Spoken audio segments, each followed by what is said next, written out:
उस महापुरुष की जयंती नहीं है, ये क्रांति दिवस है, जिसने इस देश के अंदर क्रांति की ज्योत जलाई। ये आज का दिन परिवर्तन दिवस है, जिसने इस देश के अंदर परिवर्तन की ज्योत जलाई है। ये आज का दिन मानवतावादी दिन है, जिसने इस देश के अंदर इंसान को इंसान बनाने की ज्योत जलाई है।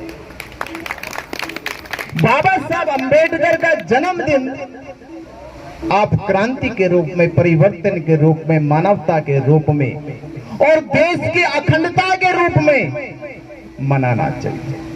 हम ऐसा कोई भी कार्य ना करें कि हमारे देश में जाति, धर्म, संप्रदाय, मजहब के नाम पे समाज बटे।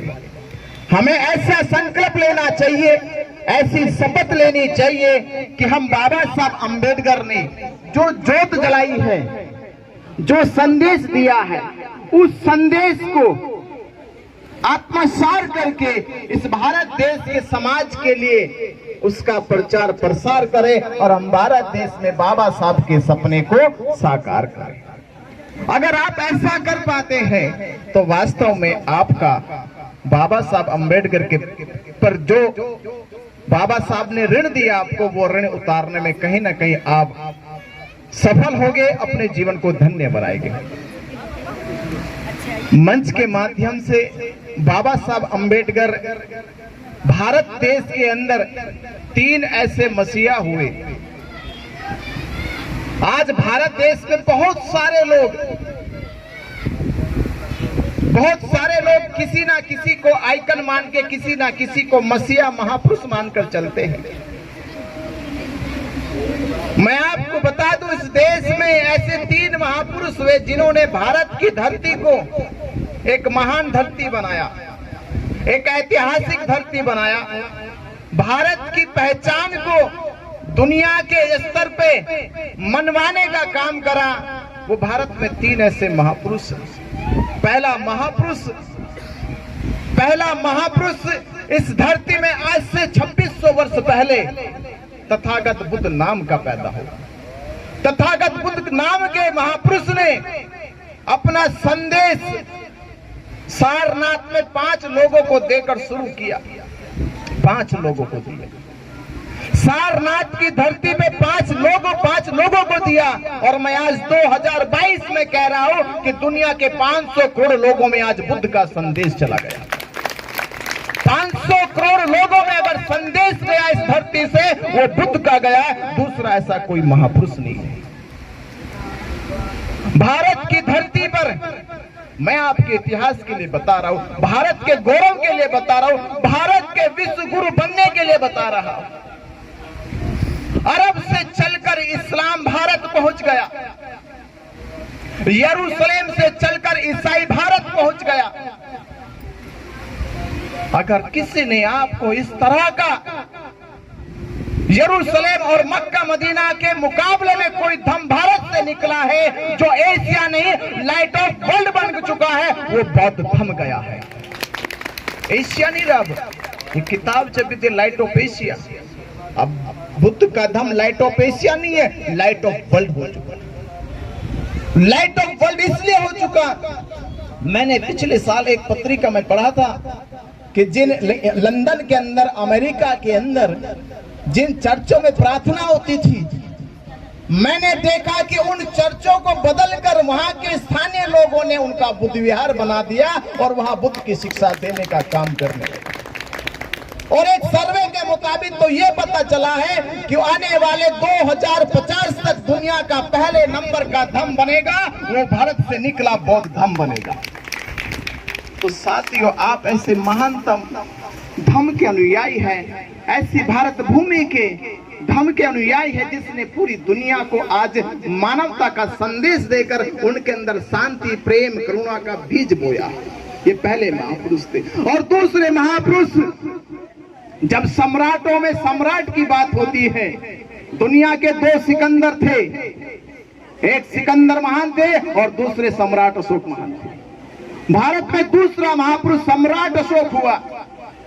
ऐसा महापुरुष जिसने भारत के स्ट्रक्चर को बदल के रख दिया, राजनीति के सिद्धांत को बदल के रख दिया। भारत देश के अंदर विकास कैसे होगा, उन्नति कैसे होगी और दुश्मनों से भारत की रक्षा कैसे होगी, ऐसा राजनीतिज्ञ अगर कोई भारत में पैदा हुआ तो सम्राट अशोक हुआ। सम्राट अशोक जैसा कोई राजा पैदा नहीं हो सकता भारत में। ऐसा राजा जिसने, हर राजा चाहता कि मेरी संतान मेरी गद्दी पे बैठे, हर राजा चाहता कि मेरी संतानें ऐसो आराम करे, पर सम्राट अशोक जैसा हृदय वाला राजा भारत में पैदा ना होगा, जिसने अपने हृदय जैसे पुत्र और पुत्री को भारत के बौद्ध धर्म के प्रचार प्रसार के लिए बर्मा और श्रीलंका भेज दिया। ऐसा कोई सम्राट पैदा ना होगा। ऐसा महापुरुष देखने को नहीं मिलेगा, जिस महापुरुष ने अपने कोष का, अपने धन का सारा हिस्सा लगा के भारत देश के अंदर समाज कल्याण के कार्य किए। ऐसा सम्राट पैदा नहीं होगा। और तीसरा महापुरुष, जिस महापुरुष ने एक छोटी सी कविता के माध्यम से कि लूटी संस्कृति हमारी, लूटी संस्कृति हमारी। अदंत जी ने बताया, बहुत सारे दुहाई देते संस्कृति, ये संस्कृति कभी लूटी है, कभी से लूटा गया है। ये भारत देश सोने की चिड़िया था, ये भारत विश्व गुरु था। इस भारत में वाकई में शांति थी, करुणा थी, मैत्री थी, मानव मानव एक समान रहते थे।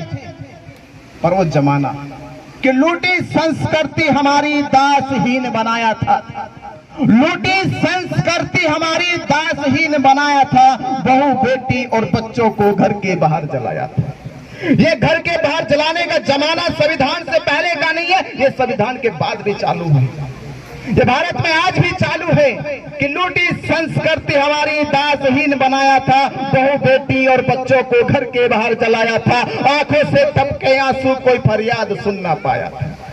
आंखों से टपके आंसू, कोई फरियाद सुन ना पाया था। होता रहा शोषण हमारा, कोई अल्लाह ईश्वर देवी देवता भगवान ना आया था, कोई अल्लाह ईश्वर देवी देवता भगवान ना आया था। अरे लिया जन्म भीम ने जगत में, पढ़ लिख कर अनूठा ज्ञान पाया था। तोड़ मनोवाद की जंजीरों को, तोड़ मनोवाद की जंजीरों को, भारत की आजादी का बिगुल बजाया था। इस भारत की धरती पे उसी को तो अम्बेडकर महान कहलाया था। मेरे बाबा साहब अम्बेडकर तीसरा महापुरुष हुआ। तीसरा ऐसा महापुरुष हुआ कि ना आते भीम हमारे क्या हालत होती दलितों तुम्हारी, ना आते भीम हमारे क्या हालत होती दलितों तुम्हारी। गले में हांडी पीछे झाड़ू बांधे जाते, गले में हांडी पीछे झाड़ू बांधे जाते। अपनी मर्जी के तो कुछ भी ना कर पाते, मरे जानवर का मांस तुम खिलाए जाते। हर है भीम की बदौलत आज पढ़ लिख कर डिप्टी कलेक्टर मिनिस्टर बन जाते। ये बाबा साहब की बदौलत है। ये बाबा साहब जैसा सितारा चमक गया, आपका अंधकार मिट गया, अंधेरों में गुजारा था हमारा। बाबा साहब अम्बेडकर को छात्रवृत्ति मिली, राजा गायकवाड़ ने छात्रवृत्ति दी। आज बाबा साहब की छात्रवृत्ति को 90 साल हो गए, भी खुशी का दिन है। खुशी का दिन है कि 90 साल हो गए जब बाबा साहब को छात्रवृत्ति मिली। विदेश पढ़ने गए, विदेश से पढ़कर आए तो बाबा साहब अम्बेडकर ने पढ़ लिया था पे बैक टू सोसाइटी का, चुकाने का। मैंने जो पाया है मैं चुका हूँ। बाबा साहब ने जो पाया था वो चुका दिया। और बाबा साहब ने भारत देश के अंदर लाखों लोगों को शिक्षा का अधिकार दिया, नौकरी का अधिकार दिया। मैं कह रहा हूं, चंद लोग अगर बाबा साहब की तरह पे बैक टू सोसाइटी में काम करते तो भारत देश कब का पूरी तरह से आजाद हो जाता और इस देश में आज कोई दलित पिछड़ा गुलाम ना होता। पर सभी लोगों को अपनी अपनी जिंदगी के मौज मस्ती में लगे हैं।